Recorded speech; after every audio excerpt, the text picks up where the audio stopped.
dude, you're fierce, you're hot, you're owning it, you're confident. Get it, girl. I see you dropping it low. Shoot. Does your parents see it? I think I was doing philosophy homework and I was crying. I was just like, I hate this. Things don't just accidentally happen. 5 years later, You could have literally died in a gas fire. I was like, whoa, I don't even realize what I just fell into. If you want to do anything, if you want to be a musician, you want to do a podcast, just start. Do your first episode.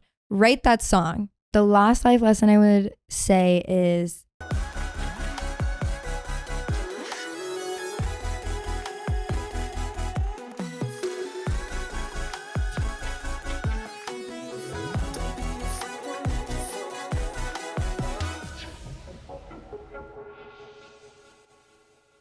Hey everyone, welcome back to another episode on the Divinely Disruptive podcast. I'm your host, Jane Powers. Today we have an artist, singer, songwriter, and creator, Lex, in the house, and I'm so excited to begin this amazing conversation and her journey and career in the music industry. Welcome to the studio. Thanks for having me, Jane. It's about time. I feel like we talked about For this real. for almost, I don't even know, 5 months, almost At a year. When and did now you start we're this here. podcast? January. Yeah. So it's been almost half a year. I'm embarrassed, but I'm so Wow. happy you're here. We did it. Okay.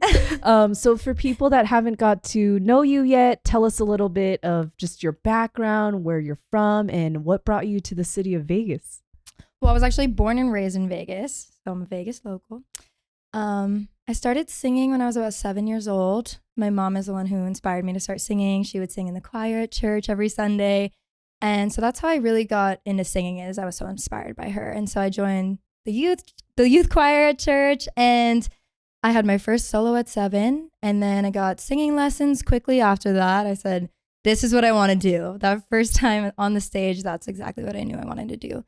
So from there, my journey just grew, and I went to college for it, and now I'm releasing music videos and EPs and albums and doing all sorts of crazy stuff. So That's incredible. And like, even when you talk about at the year of 7, how your mom kind of already guided you into the music world, did she know or at least articulate like, hey, love, you have a gift in music? Yeah, I think both my parents knew. It was really more my dad, I feel. Wow. My mom, of course, was, she wanted to be that singer, and, she never really got the chance to. So she said, okay, if there's no money in music, I'm going to go build really successful businesses over here and be able to provide for my family and have my kids, give them the chance to do whatever that they want to do. So I was very fortunate in that sense. My parents were my biggest supporters, and really my dad has always been the one to really encourage me and push me. And, he would come home every day and say, did you practice today? And I'd say, no. No, and I love to hear that, because so many people, like, I come from an Asian background, yes. very Korean, and God bless my culture. But when it came to music or art or even makeup, it's like, that's not really a real job. Exactly. So I love that you were able to have parents that were so supportive, and even at such a young age, like, that's remarkable. Now, as you began your professional journey in, music, how did that shift happen? I guess, well, in middle school, that's when I really started performing around town. So I guess it was really early in my life where I knew I wanted to do music. That's all I've ever wanted to do. Is music, perform on stage, interact with people, feel their energy, connect with them, share my stories. So I guess the big transition for me was high school into college, gaining my independence, finding who I really am, and going to LA and venturing out into the world, the real world, and figuring it out on my own. And, it's not easy. And so that was also a big change for me, is because all my life I've been told, oh, you're so amazing, you're so beautiful, go do your thing, you're going to be so famous by every person. And I was like, you're right, that's exactly what I'm going to be. And I felt like I already was. And then I had the harsh reality hit me in college when, I did a lot of different types of jobs. I'm picking up trash off the floor, and, had to gain my way up the ladder, God, So you're such a mature soul, and I really love that about you, because just even as I'm hearing you share your story and your journey, you just took ownership of your gift. Like your parents knew, okay, there's something there starting at a young age and traveling to LA. I mean, that is not an easy city. So tell me maybe your highlights and also the low points of your time in LA. I'm sure it was a memorable one. It's a love-hate relationship with LA for sure. The business is super hard. The energy in LA is just really different in my opinion. In my experience when I went there, it was, I went to school at Loyola Marymount for a year, cried so hard. I told everybody, I'm going to move to LA to do music. I went to this school because I always had this dream to go to university. And back to why I moved to LA in the first place, my parents told us, you have to go out of state to go to school. You can't stay in the state. So not even go to UNR, you have to go somewhere else to really gain our full independence and just experience the real world. So that was something interesting. And so, of course, I chose LA. It's so close. The weather's beautiful.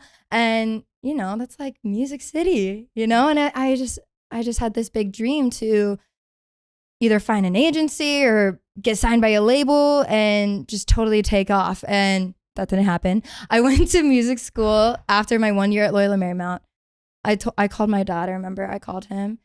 I think I was doing philosophy homework and I was crying. I was just like, I hate this. This is not for me. I came here. I wanted to do music. And I actually had a vocal coach look me in the eyes and tell me, she goes, why are you in a sorority? And I'm like, because that's my social life. And that's, the dream. And I've seen in movies, that's what you're supposed to do. You're supposed to go to university and get into a sorority. And that's where you make your friends and you have all these beautiful experiences, which is for some people and a lot of people. And I had beautiful experiences in my sorority. Don't get me wrong. But I just didn't really find a major there that I loved. So she encouraged me to go to a music school. And I said, okay, well, Berkeley is in Boston and it's freezing and I hate the cold. So I can't live there. So I said, let me check out a couple of schools in LA. And I found Musicians Institute, loved it. It was about 1,100 kids, super small, very intimate classes, right on Hollywood Boulevard, in the thick of it. And that summer, after leaving Loyola Marymount, I went to school at MI and I lived on the boulevard for I think 3 or 4 years. And I saw some craziness there. So many things happened. I remember in my apartment complex, I was walking home and there was just glass everywhere, cops everywhere. I was like, what is going on? And thank God I went to Dave & Buster's with my friends to go celebrate whatever we were celebrating. Because in that time that I left my apartment, there was a huge gas explosion in an restaurant at the bottom level of the apartment complex. So I just came home to cops and glass everywhere and people just freaking out. And so thank goodness my friend was like, just come stay with me. We don't know what the gas situation is like. That's something you don't want to mess with, especially as a vocalist, and everything affects your voice, and especially harmful gases is not a good thing to surround yourself you with. could have died. So literally, I was like, oh my gosh, thank the Lord that I was not there. He really was protecting me. There's certain divine moments where I'm like, oh, big man upstairs got my back. Thank you. So yeah, things like that. I have a ton of homeless people stories that, both good and bad. I really connected with some and heard their stories and became friends with some of them. And other times it was just honestly scary to just walk down the street by myself. I remember one time I was coming home from an event. I think it was midnight. Okay. And in my opinion, I was like, my apartment is 2 blocks away. I'm fine to walk by myself. And I was wrong. And 2 guys in a truck came up to me and they looked at me and they were just like, here, take this rose. I was like, I'm good. And they went up the street, made a U-turn and started coming back. And so thank goodness my school was right across the street. I ran into my school, told the security desk that these guys are following me and I'm a student here and I needed help home. And they just looked at me and they were like, next time, just get an Uber. Just always get an Uber. Don't even risk it. Pay the extra $5 for that 2 blocks and for your life. So crazy things like that. On the music side, I I loved my school. It was so amazing. And just being surrounded by peers who had the same drive, same passion as me, that was something I never experienced. And my dad had always told me, you need a band. You need a band. Go find music friends. And I was like, I'm in Vegas. And none of the people I was growing up with were, I mean, there were a lot of people that loved to sing, loved theater, but they were never super serious about it. It was more of a hobby in their opinion, not a career. And I was looking for the people. I was like, who's coming on tour with me? Let's go. Like, let's build this, So I really did find a lot of my really close friends there. We grew together as artists. I got a job at Disney. So that was super cool. That was like one of the best highlights. Did you from meet LA. Mickey Mouse? I'm sorry. I did. Well, no, not that. No, dang. What was that like? So when I auditioned, I hit on my friend Bargov. Shout out Bargov.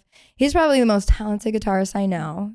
Kid from India, worked his butt off every single day to be here in the US. And he's just an amazing person, amazing human. And I picked him. I said, hey, I got an opportunity to audition at Disney for, I didn't even really know, honestly. At that point, I was like, we're going to Disney. Come on. He's like, okay.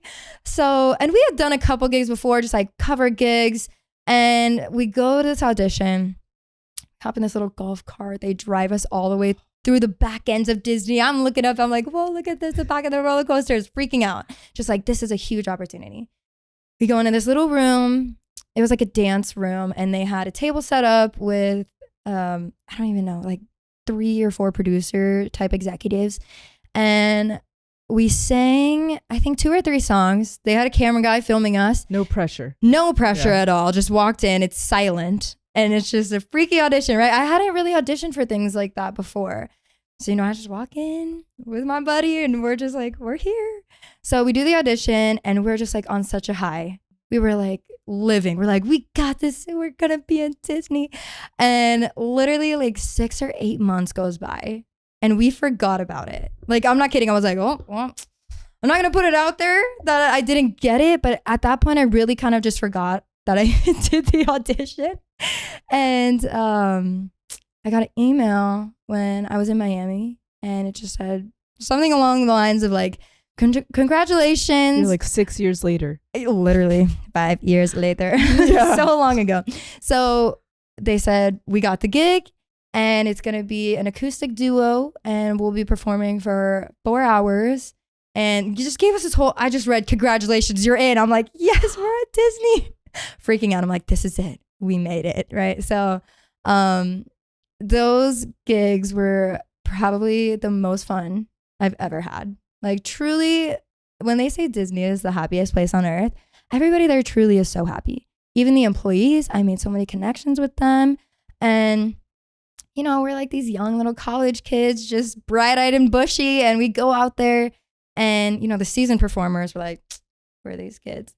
But then we performed and they loved us. So I was like, okay, this is great. So, I've actually met some of my diehard fans at Disney. There were 2 people in particular. One guy, he was there from the very first gig. His name was Steven. He's so sweet. And he's a retired man, just loves live entertainment and goes to every live event he can. I was like, I want to be like you. Oh, shoot. I wasn't supposed to hit it. I was like, I want to be like you when I'm older because that's just so beautiful and amazing. And, supporting local artists is so beautiful. And my other one was this fun little kid named Zach. And he's such a sweetheart. I really connected with him. Like anytime he was there, I would never get a break. Which was fine, but it's like, you get like 45 minutes on, 15 minutes off. So if I didn't have anybody coming up to me, he was talking to me the whole time, which was so cute. Like I learned about his whole life and it was so beautiful because he just like, I don't want to say forced, but he like convinced his parents every gig that I had to drive from Irvine to Anaheim just to see my shows. And I was like, whoa. This is so beautiful and such an amazing connection. And, I'm still in communication with them today, which is so cool. And, I'm just so very blessed to have those relationships. And, that was probably one of the most beautiful experiences I had in LA. And it's funny because I'd pick Bargov up in Hollywood And I would dread that drive. I did not want to do that drive because during the time that we had to be there, it was rush hour. So it took like 2 hours sometimes to get down there. So I'd be sitting there just so cranky. And then it's something about it. It's like as soon as you walk in, you feel that energy of Disney. And it's just like that childlike, playful, so happy. Just everything is just in awe, you know, like all those kids. I would have them dance and they were just so cute. Like, those are moments that I'll never forget. And I remember this one little girl came up to me and she's like, "You're a princess." I was like, "Oh, you're a princess." You know, so moments like that were probably my favorite in LA. Yeah, probably just that harsh reality. Sometimes sitting in those bar and grills that only have 2 tables. That was probably like not a low, but just like that harsh reality of like, this is gonna be work. Like nothing is just handed to you on that silver plate, and it's not gonna be easy. So if you really want this, you gotta work for it. So that's what LA taught me. But I also saw the really beautiful sides of the music industry. When I was at MI, I had 1 more month until I graduated, and I, you know, just a divine experience in my opinion. There's this thing called Grammy U, which is like Grammy University. So any college kid that's into music, you can apply and join, and then you get like these very exclusive Grammy experiences. So that was really cool for me. I would go to those, and I remember one in particular. It was about touring, and there were 3 panelists, and my best friend and I went to this panel, and the guy in front of us was filming 2 of the 3 guys. So we're like watching his camera and we're like, he probably knows them. Like we should talk to him. And thankfully we did, because everyone rushed to the stage to talk to the 3 main guys afterwards. And we said, let's go talk to him. So we talked to him, and I just said, you know, what you're building, because, okay, so Elmo Lovano was the one on stage. Jack Pyatt was in the audience. And Elmo and Jack had founded this app called Jam Card. And it's I like to call it like LinkedIn for professional musicians. Awesome. And you can only get in if you have experience on a major label gig. So these are like the best of the best professional musicians. Everyone was in that club, right? I was like, how do I get in? So Thank God for your intuition, by the way. Yeah. So my friend and I, we go to Jack, and I'm just like, hello, I'm an artist. How can I need your app. How can I get into this club? And he said, what are you doing tomorrow? And I said, I just have school and then I'm free. He said, okay, well, come to the studio. We're having a jam and we're actually looking for an intern. So you'll be my shadow. And if you do good, we'll hire you as our intern. And I was just like, I'll be there, right? So I'm freaking out. This was my experience that I thought 2 blocks away from my apartment was a good idea. It's not, ladies, just get the Uber. Yeah. But anyway, so after school, I change, run to the studio, and I just wait in the waiting room. And Jack comes up and he said, okay, so you're actually not going to be my shadow for the day. You're going to be Elmo's. And so Elmo Lovano walks in the room, and Elmo he's a drummer, and he has performed for the biggest artists in the world, like Miley Cyrus, Post Malone, Mike Posner, Christina Perri, like massive artists. He's a legend. I love him. Elmo, I love you. But so he walks in the room, just like, Lexy, gives me this big hug, warm welcome. And at the time, there were only 3 guys that made up this whole group. And so that night, my eyes were just so big, and I was like, whoa, I don't even realize what I just fell into. And that night, I just remember like Elmo, Jack, and Christian got together in this little huddle, and they were just like teasing, and they're just like, guys, what do you think? Is she cool? Is she in? What do you think? And then they're like, yeah, we love her. Okay, you're going to be on the team. So I was their first intern. That's awesome. And like I said, I went to every jam. So they have these big jams every month. And in LA, it's pretty much like a huge networking party, but it really just feels like a family. And whenever everybody would go there, it was just like hugs and how are you? I haven't seen you since Coachella. Like they're naming massive venues. And I'm just like, yeah, wow, yeah. yeah, like I was like, oh, this is it. Oh I'm my in. God, you're in the room. Yeah. And then at the end of the night, it'd be like, okay, Lexi, go pick up the trash. And I'm like, okay. And I'm like picking up the trash at people's feet. And then, you know, as time went on, I think I was with them for about 3 years.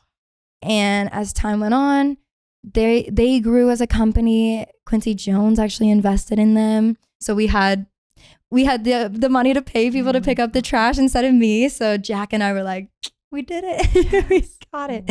So yeah, those are, I would say, Disney and Jam Card. Those are my two big highlights from LA.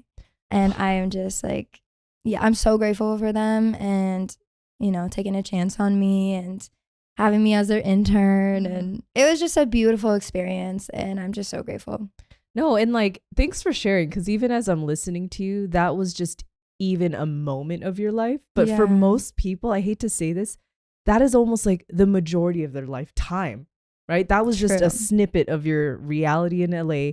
And as you were sharing your story, I just felt, you know, the word intuition and just being set apart and being chosen. And I know everyone's heard of those things, but I feel like for you, whether you recognized it or not, you already had something different about you that allowed you to be seen and given those opportunities, because I had to recognize things don't just accidentally happen, right? Agreed. Off the record, we had coffee the other day and caught up, and I was like, yeah, what is happening? Because it's so true.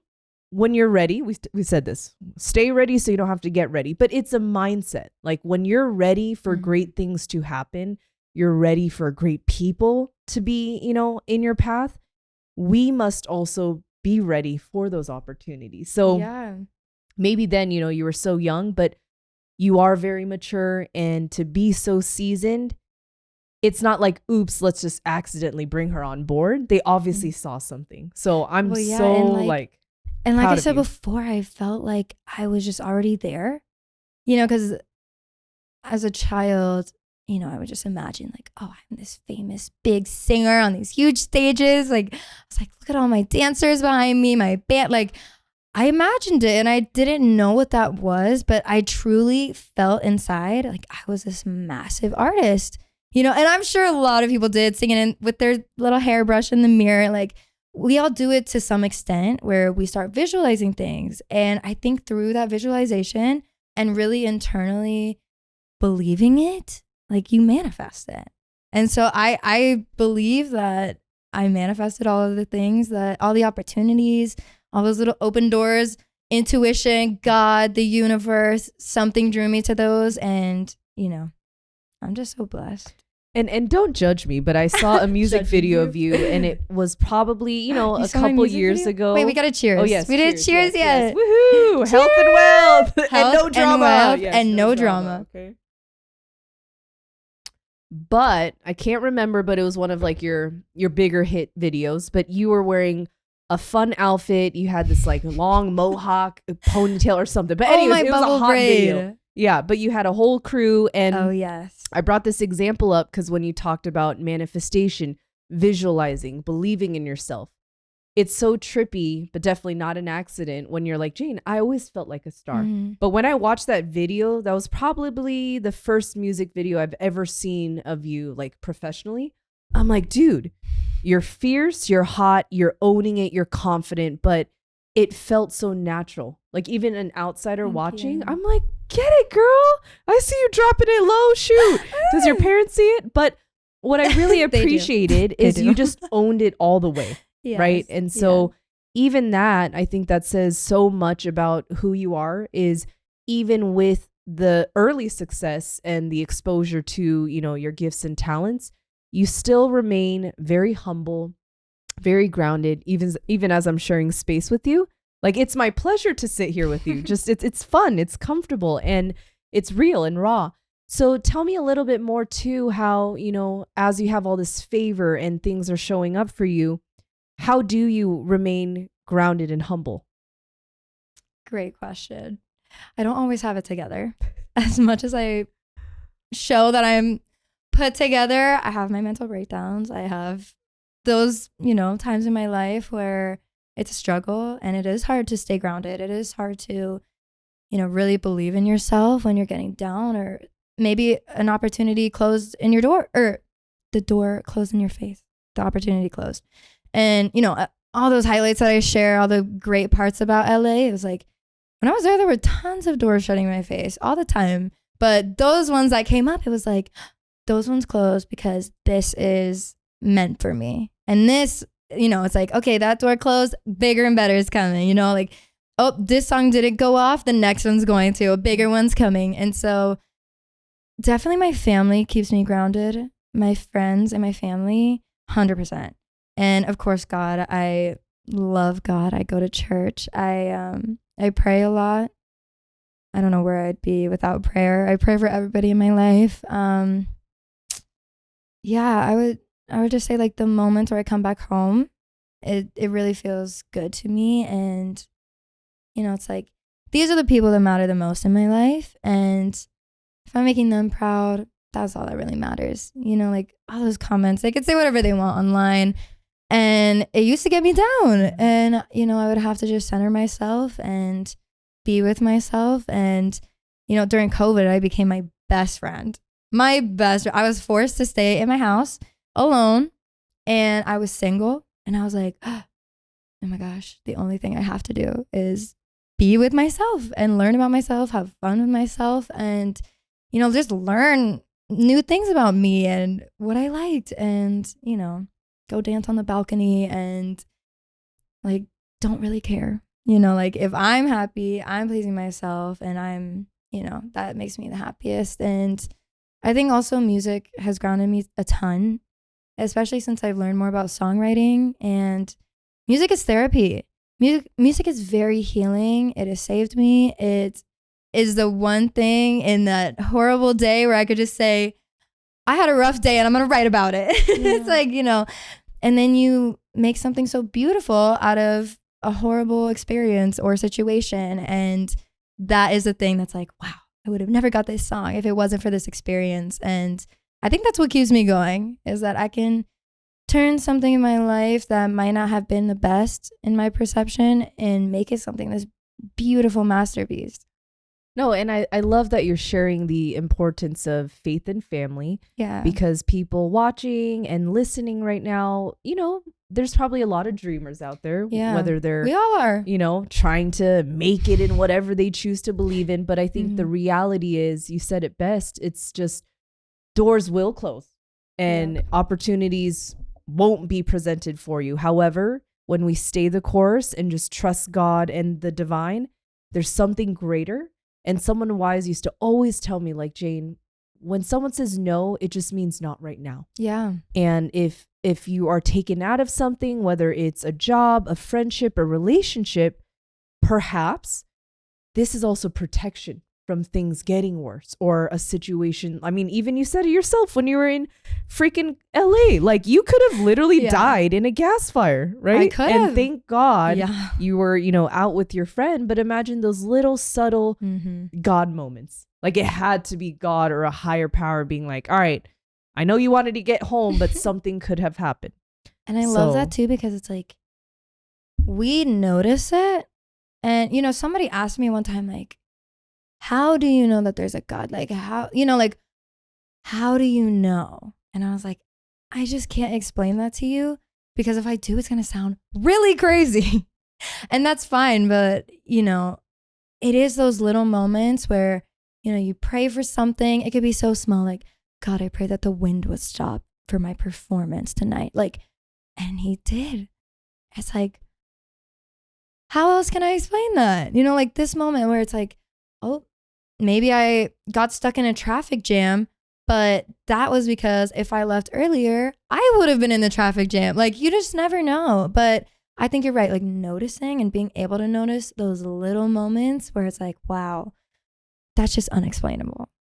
Like, what else would it be? And it's so fun because not to say everyone must think the way you do, but I've noticed there's so much empowerment and encouragement when you can be in the room with like-minded people, right? Agreed. Like, I love all people, all walks of life, faith, God or not, but it's such a beautiful moment when I'm able to, talk about faith openly or talk about spirituality openly. And I feel like you and I both come from a place or maybe even upbringing where, God church is a thing, but to be so, approachable yet accepting of people, I truly believe that is a gift in itself. So, for you, this might sound silly, but like, where did your ability to not only connect with people, but be so compassionate and accepting of others that might be really different than you?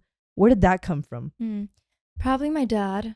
My parents are so like yin and yang, right? They're so different, but the same, and they just work so well together, right? And so my dad is like that social butterfly, so outgoing, so driven, and so passionate, and just, he's the businessman, and he gets things done. When he sets his mind to it, he goes for it, and he can make friends with any person in any room, and even if he might not like that person, that person will never know, even if they did something wrong or like bad to him, he would never show it. He would always be nice to your face. And I think I pillowed that trait from him.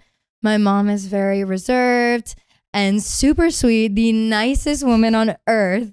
Like, she can never even kill a fly. She's just so sweet, and he's very like power, like aggressive. Not everybody likes that. And so everybody loves my mom though, because she's like this sweet, loving, caring woman. And, my parents put everybody in front of themselves, and, especially for their kids, like they'll do anything. And so, yeah, going back to like the people and communication and connection, I think it's from both of them. I think I get, that, like, I guess courageous, like boldness from my dad. And then my mom, it's more like sweet and loving and caring and fun, and just everything is just positive. Like, she never has a bad day. No, and like, it's kind of a trick question, because most times who we become is often related to our upbringing, whether it's blood family or any caretakers that we grew up in. So it really makes me excited that you were able to have positive role models, positive examples. And for me, one of the reasons why I jumped on this podcast bandwagon, it's not to have another podcast, but to perhaps be the sister, the auntie, or the mother, father that people didn't have. Yeah. So, people watching and listening, I want this podcast to be, very inspiring, but also educational, in the sense of even somebody like you. They might, after this episode, find you on Instagram, find you on YouTube, probably read some amazing articles about your talents. But to hear this candid conversation about your life and your journey, it will kind of check people too. Yeah. Like, hey, whether you did grow up with great family that believed in you or not, just keep on, believing, trust God or a higher power, and just know it's going to work out. So for you right now, what are some fun future plans you might have? Because you are such a dynamic individual, very mature, okay, full of gifts and talents. So, what do you got in the works? So many things. Well, I just had a 5-song EP released under the moniker Tiwala. So this company, Strike Audio, reached out to a buddy of mine, and they wanted to do a vocal album. And so he reached out to me, and I said, okay, let me get my team. He's like, no, it's just going to be us two. I was like, what? Are you sure? Are you sure? I need that. It was like my crutch. Like, I need my collaborators, my best friends, to help me create a song. And he was like, no, you got this. And I am so grateful for Sander for doing that, because I did it, and I proved to myself and to the world. I made these 5 beautiful songs all by myself. I wrote them, I recorded them, I created the melodies, and I chopped them up. I did everything. And so he did all the music, I did the lyric and melody and recording. And yeah, so that just came out last week. Oh my God. And congrats. I'm super excited about it. What else is in the works? I have a song coming out July 7th with Sony Germany, which is very exciting. So that song, it's called Say My Name. It'll be released with a DJ called Mert. And what else is in the works? we talked about this too. I had this big realization in the past couple months, and I was like, you know what? I am a creative being, period. And music and songwriting and the music, all of that, music comes first in my book, always. But I'm like, you know what? I am a creative being. I love video editing. I love dancing. I love, just creating. That's it. I love creating, whatever that is. I love having projects. And so I think my next step is going to be a little bit of a pivot. Still going to be doing music for sure. I don't think I could ever stop if I wanted to. I can't stop music. So yeah, I think I'm going to test the waters out with some film, possibly a film in the works, I don't know all the details yet, but so that would be really fun. And yeah, I'm just excited to learn more about business in general and marketing and everything. I just want to learn as much as I can. No, and I love that spirit. I love that enthusiasm. And I'm excited to also go to Germany with you to celebrate. Okay, so I'm just going to do that. I'm going to just tell you right now. I will see you. I got my passport. Okay, no, really. I'll document her. I'll figure it out. But that is some exciting things to look forward to. Yes. I'm super proud. Not surprised at all because of your work ethic and all that. And, when you kind of talked about ownership and being a part of the creation of your music, I'm not a musician, so I wouldn't know, but how do you also stay true to yourself, true to your sound, and how do you maintain authenticity? Because I'm sure it's very difficult. Oh, yeah.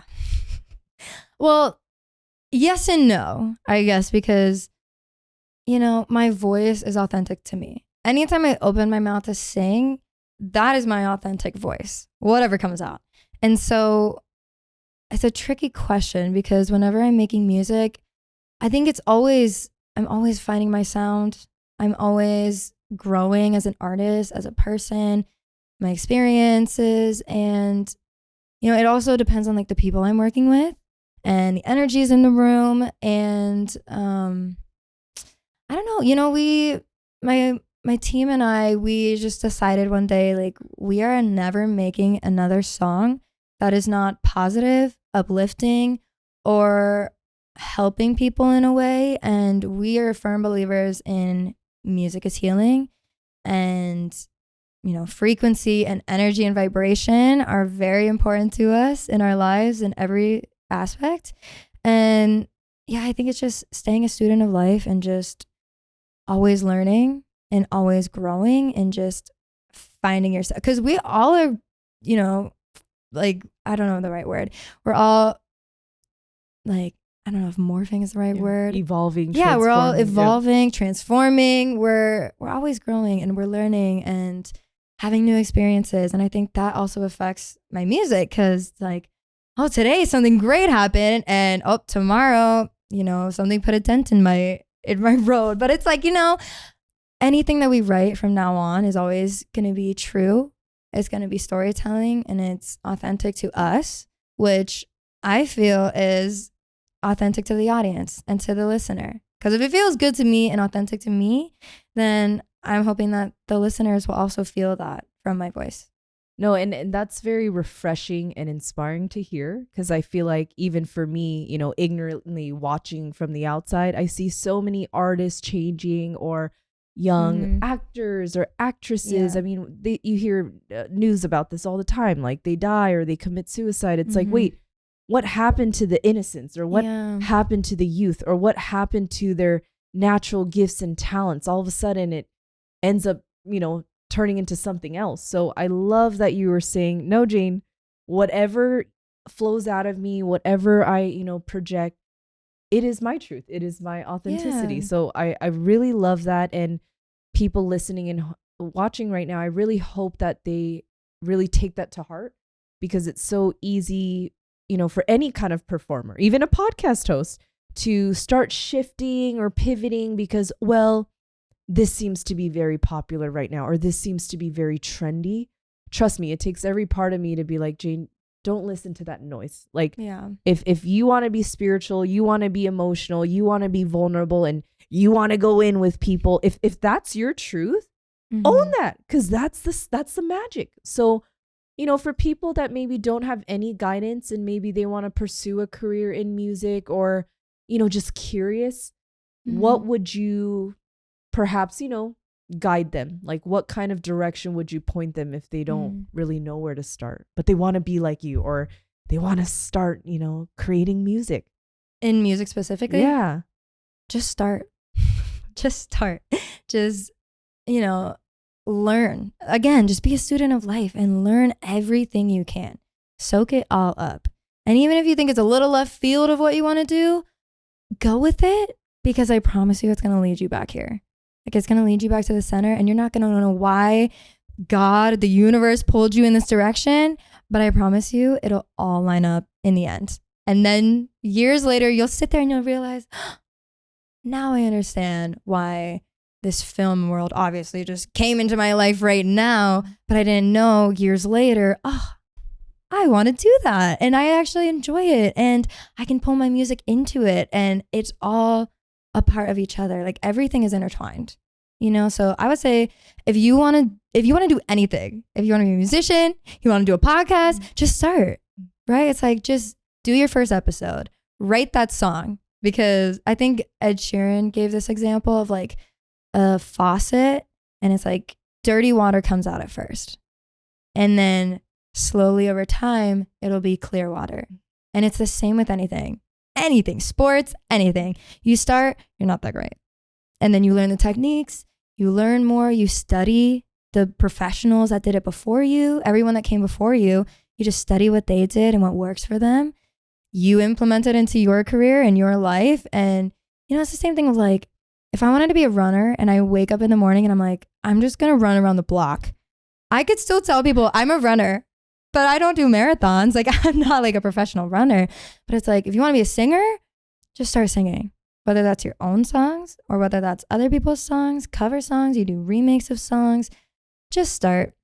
That would be my one thing for them. Yeah, you definitely uplifted me too, because I have so many projects that I thought about, and I'm like, I'm just gonna do it. Yeah. So the most recent one is my candle business, I love Divinely Disruptive Candle Co. Okay.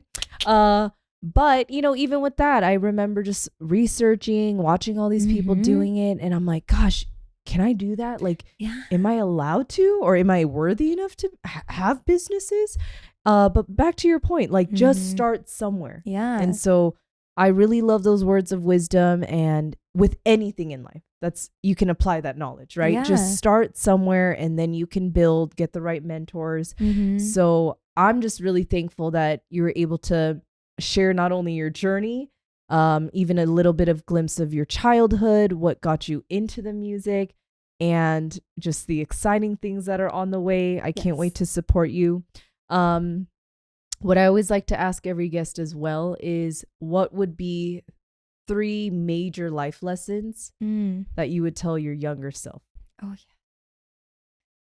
Number 1, stay a student of life. I've said that multiple times, but it's really true. It's like, never stop learning in anything. Whatever you want to do, if you like candles, learn about it, go study it, go research it, and just stay a student of life. That would be number 1.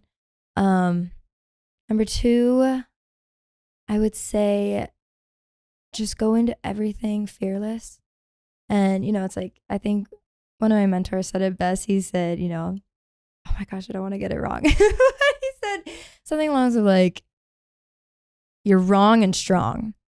Like, you sing something and you sing it with confidence and you believe that line even if it's wrong, but it was strong. And that's all that matters, So he was like, wrong and strong, just do it, right? Because I would freak out in the booth when I was younger. And it's like, no, just be fearless. Who's really watching or listening? Like, this is for you, right? Everything you're doing is for you at the end of the day. And hopefully you're not doing it for other people. The last life lesson I would say is dare to be great.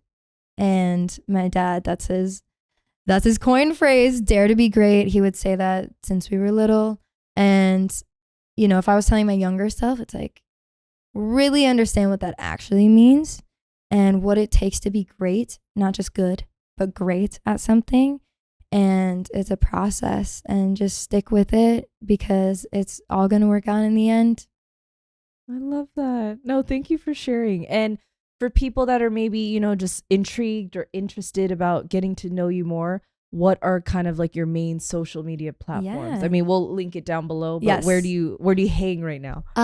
Definitely Instagram. I do like Instagram and TikTok. So it's just my name, Lexy with the Y, Bradford. And go watch the music videos on YouTube. Yes. And everyone watching and tuning in right now, I'll make sure to link all that information down below. Again, I love her humility, but also just what's ahead. I mean, I think this is a great, just candid conversation about, whether you're gifted at an early age or not.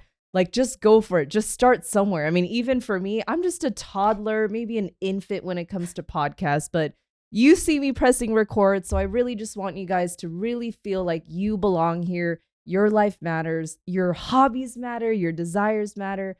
So thank you so much for tuning in to the Divinely Disruptive podcast. We'll catch you in the next episode. Protect your peace.